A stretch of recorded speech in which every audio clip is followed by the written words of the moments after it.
Vote అనేది మీ భవిష్యత్తునే కాదు, మీ బిడ్డల భవిష్యత్తును కూడా నిర్ణయిస్తుంది. ఓటు అనేది మీ చేతుల్లో ఉన్న ఆయుధం.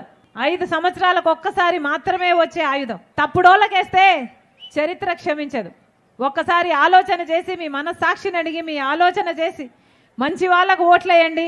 రాజశేఖర రెడ్డి గారి సంక్షేమ పాలన మళ్ళీ రావాలి అంటే మంచి వాళ్ళు అధికారంలో ఉంటేనే అది సాధ్యం. జగన్మోహన్ రెడ్డి గారు రాజశేఖర రెడ్డి గారి ఆశయాలను నిలబెడతారు అనుకున్నాం. రాజశేఖర రెడ్డి గారి సంక్షేమ పాలన మళ్ళీ వస్తుంది అనుకున్నాం. వచ్చిందా అన్నా? 5 సంవత్సరాలు అయింది. పెద్ద పెద్ద కోటలు కట్టుకున్నారు, కోటలలోనే బతికారు.